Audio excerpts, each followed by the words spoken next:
Welcome to Triple Profit Analytics Weekly Stock Market View dated 29th March. ഇന്ന് നമ്മൾ cover ചെയ്യുന്നത് 31st March മുതൽ 4th April വരെയുള്ള വീക്കാണ്. എന്തായാലും മൺഡേ 31st മാർച്ചിന് റംസാൻ്റെ ഹോളിഡേ ആണ് വരുന്നത്.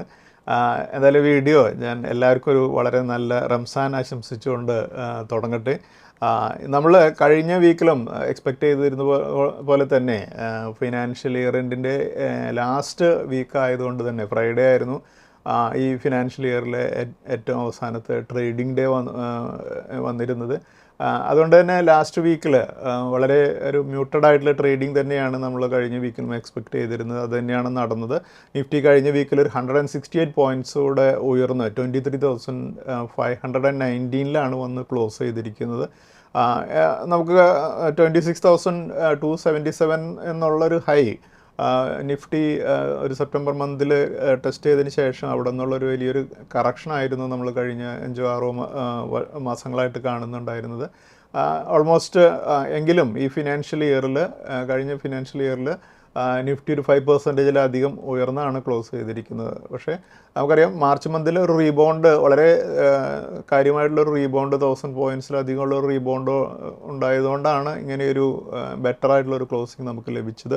അതുപോലെ നമ്മളിപ്പോൾ കാണുന്നത് നിഫ്റ്റിയുടെ ആ ഒരു സപ്പോർട്ട് ലെവൽ നമ്മൾ മാർക്ക് ചെയ്ത് നമ്മൾ കണ്ടിരുന്നതാണ് ഒരു 22,104ഉം 21,821 എന്നുള്ളൊരു ഡിമാൻഡ് സോൺ ഉണ്ട്. ആ ലെവലിൽ നിന്നൊരു റീബൗണ്ട് ആണ് നമ്മളന്ന് എക്സ്പെക്റ്റ് ചെയ്തിരുന്നത്. അവിടെ നിന്നുള്ളൊരു റീബൗണ്ടാണ് ഇപ്പോൾ നിഫ്റ്റി ഒരു 23,500 അടിയിലേക്ക് കൊണ്ടുവന്നിട്ടുള്ളത്. എന്തായാലും നിഫ്റ്റിയുടെ ഈ റീബൗണ്ടിന് ആദ്യത്തെ ഒരു റെസിസ്റ്റൻസ് ഉണ്ടായിരിക്കുക 23,611 എന്നുള്ള ഒരു ലെവലിലായിരിക്കും.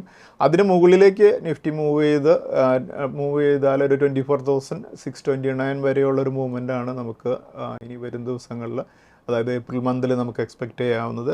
എന്തായാലും ഞാൻ എക്സ്പെക്റ്റ് ചെയ്യുന്നത് ഈ 24,629 എന്നുള്ള ലെവലിലേക്ക് തന്നെ FISൻ്റെ ഈ ഇൻഫ്ലോ ഈ കഴിഞ്ഞ വീക്കിലും കണ്ടിന്യൂ ചെയ്യുന്നത് നമ്മൾ കണ്ടു. അതുകൊണ്ട് തന്നെ ആ ഒരു സ്ട്രെങ്ത്ത് നിലനിർത്തുകയാണെങ്കിൽ നമുക്ക് മുന്നോട്ട് മൂവ് ചെയ്യാനായിട്ട് സാധിക്കുമെന്ന് തന്നെയാണ് ഞാൻ എക്സ്പെക്റ്റ് ചെയ്യുന്നത്. അതുപോലെ യു എസിൻ്റെ താരിഫുകൾ കുറേയധികം വന്നുകൊണ്ടിരിക്കുന്നുണ്ട്.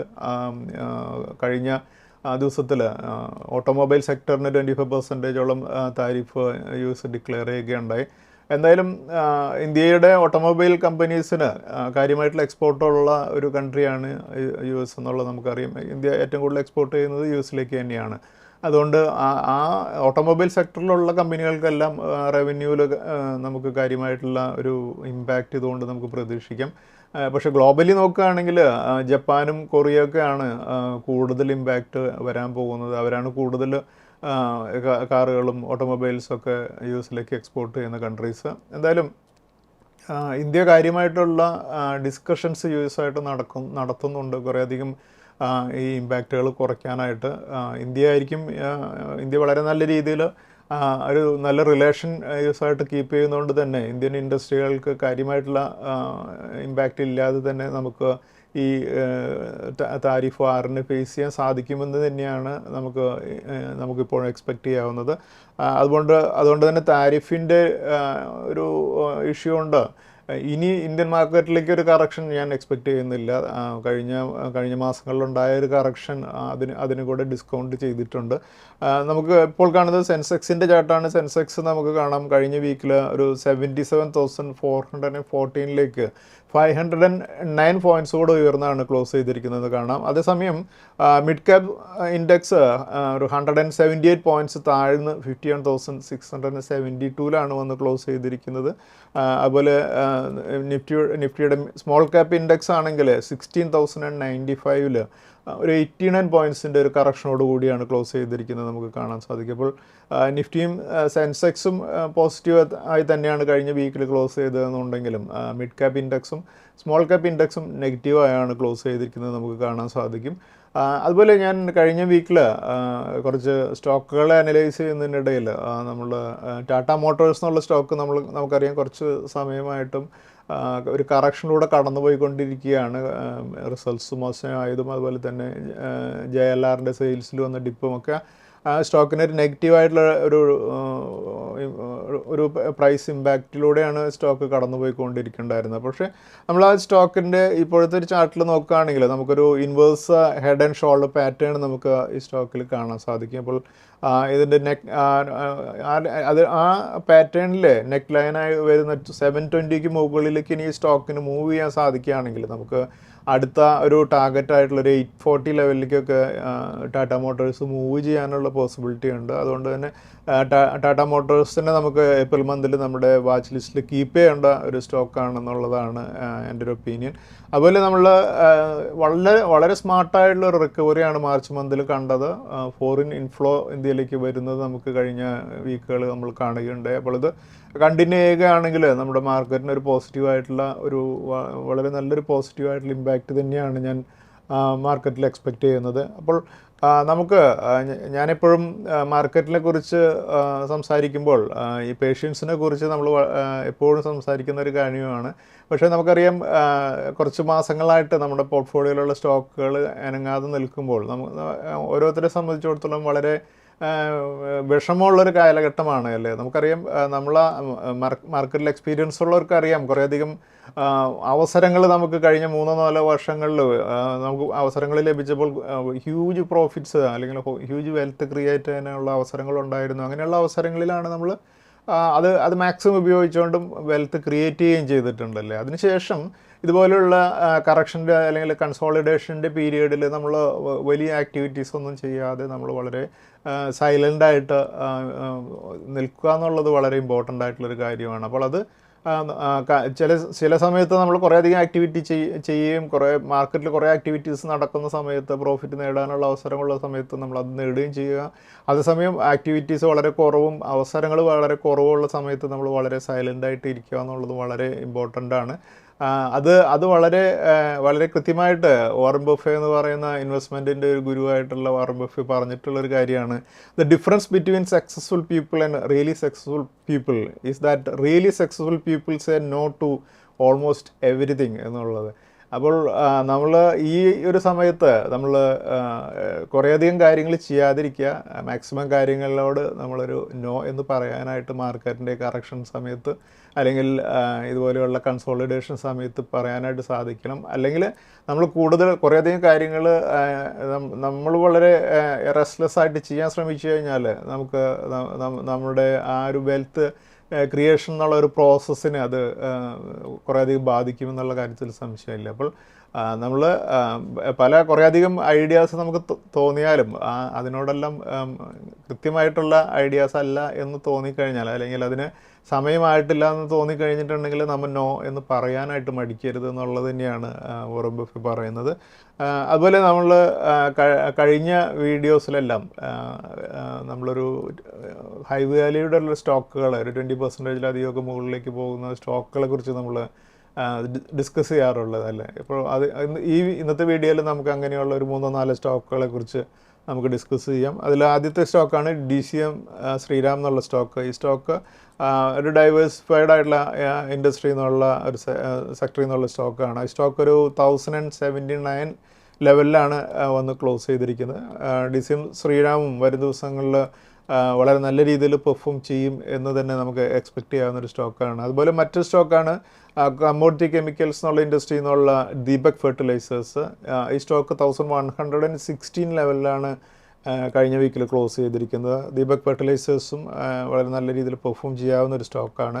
അതുപോലെ ICICI ബാങ്കാണ് മറ്റൊരു സ്റ്റോക്ക്.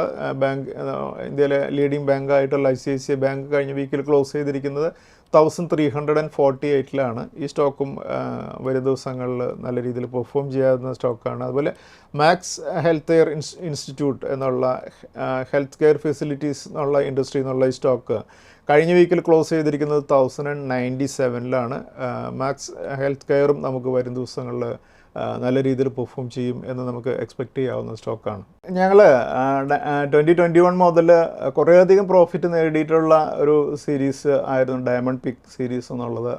ആ സീരീസിൽ ഞങ്ങൾ കഴിഞ്ഞ ദിവസത്തിൽ നമ്മളൊരു പ്രോഫിറ്റ് ബുക്ക് ചെയ്ത സ്റ്റോക്കാണ് ഗബ്രിയേൽ എന്നുള്ള ഞങ്ങളുടെ ഡയമണ്ട് പിക്ക് 18 എന്ന സ്റ്റോക്ക്, ഞങ്ങൾ ഈ സ്റ്റോക്കിലൊരു 275 എൻ്റർ ചെയ്തതിന് ശേഷം ഒരു 594 ലെവലിലേക്ക് സ്റ്റോക്ക് മൂവ് ചെയ്യുകയും മോർ ദാൻ 116% പ്രോഫിറ്റിലേക്ക് സ്റ്റോക്ക് മൂവ് ചെയ്ത ചാർട്ടാണ് നമ്മളിപ്പോൾ കാണുന്നത്.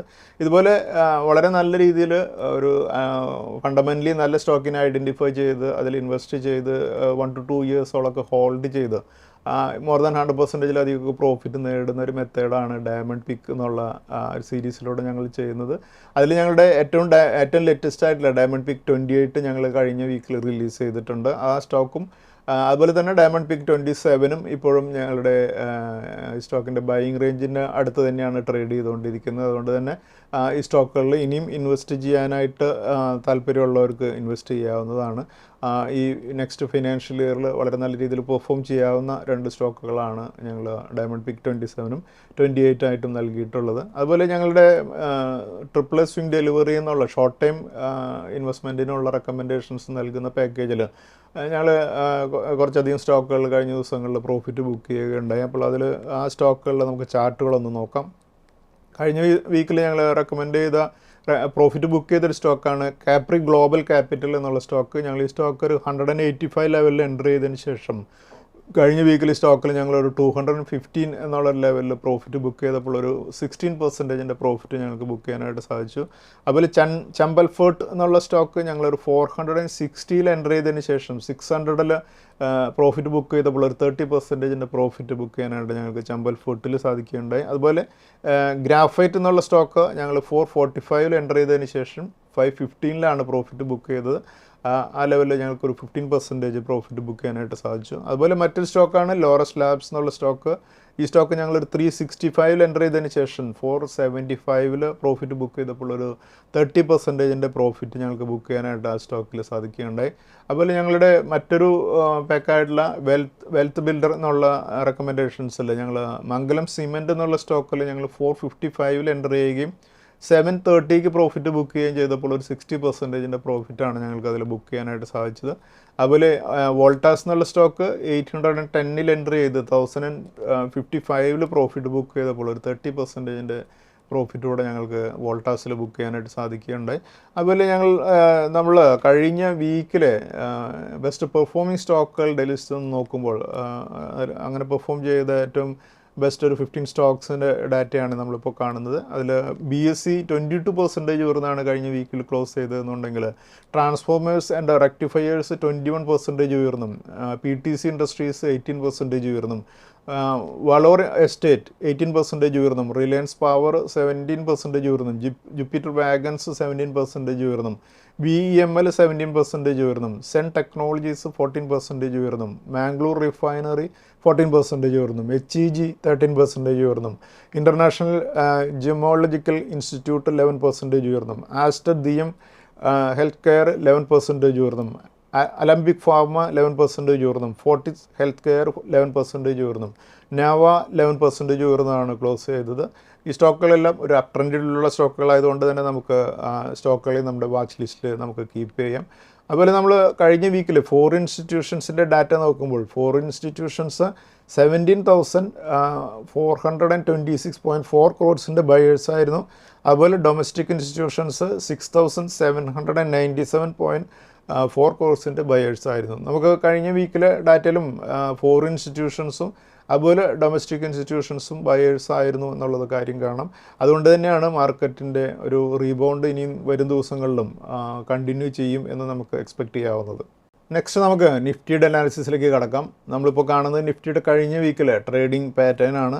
21 മാർച്ചിന് നിഫ്റ്റി ക്ലോസ് ചെയ്തിരുന്നത് 23,350 24th മാർച്ചിന് 307 പോയിൻറ്റ്സ് ഉയർന്ന നിഫ്റ്റി 25th മാർച്ചിന് 10 പോയിൻറ്റ്സ് കൂടെ ഉയർന്നു. 26th മാർച്ചിന് 181 പോയിൻറ്റ്സ് താഴ്ന്ന നിഫ്റ്റി 27th മാർച്ചിന് 105 പോയിൻറ്റ്സ് കൂടെ ഉയർന്നാണ് ക്ലോസ് ചെയ്തത്. 28th മാർച്ചിന് 72 പോയിൻറ്റ്സ് കൂടെ താഴ്ന്നാണ് നിഫ്റ്റി ക്ലോസ് ചെയ്തത്. എന്തായാലും കഴിഞ്ഞ വീക്കിൽ നമുക്ക് 168 പോയിൻറ്റ്സിൻ്റെ അഡ്വാൻസ് മൂവ് ചെയ്തുകൊണ്ടാണ് നിഫ്റ്റി ക്ലോസ് ചെയ്തത്. എന്തായാലും അതുപോലെ നിഫ്റ്റിയുടെ മന്ത്ലി ചാർട്ട് കാണുമ്പോൾ നമുക്ക് മനസ്സിലാക്കാൻ സാധിക്കും മാർച്ച് മന്തിൽ 1394 പോയിൻറ്റ്സ് കൂടെ ആഡ് ചെയ്താണ് നിഫ്റ്റി ട്രേഡ് ചെയ്തുകൊണ്ടിരിക്കുന്നത്. അതേസമയം ഫെബ്രുവരി മന്തിൽ നിഫ്റ്റിയുടെ കറക്ഷൻ 1383 പോയിൻറ്റ്സ് ആയിരുന്നു. അപ്പോൾ നമുക്ക് കൃത്യമായിട്ട് കാണാം ഫെബ്രുവരി മന്തിൻ്റെ ആ ഒരു റെഡ് ക്യാൻഡിലിനേക്കാളും വലിയൊരു ക്യാൻഡിലാണ് ഇപ്പോൾ മാർച്ച് മന്തിൽ ഫോം ചെയ്തത്.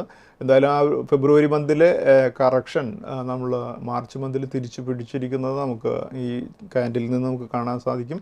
അതുപോലെ നമ്മളിപ്പോൾ കാണുന്ന നിഫ്റ്റിയുടെ വീക്കിലി ചാർട്ടിൽ പ്രധാനപ്പെട്ട DMAs മാർക്ക് ചെയ്തിരിക്കുന്നതാണ്. ഇപ്പോൾ നിഫ്റ്റിയുടെ 200 DMA വരുന്നത് 24,082 ആ ലെവലിന് വളരെ അടുത്താണ് നമ്മൾ ട്രേഡ് ചെയ്തുകൊണ്ടിരിക്കുന്നത്. അതുപോലെ 100 DMA വരുന്നത് 23,488 50 DMA വരുന്നത് 23,002 50 DMA വരുന്നത് 23,002 20 DMA വരുന്നത് 22,815 അതുപോലെ നമ്മൾ ഡെയിലി ചാർട്ടിൽ നിഫ്റ്റിയുടെ പ്രധാനപ്പെട്ട സപ്പോർട്ട് റെസിസ്റ്റൻസ് ലെവലുകൾ മാർക്ക് ചെയ്തിരിക്കുന്നതാണ് നമ്മളിപ്പോൾ കാണുന്നത്.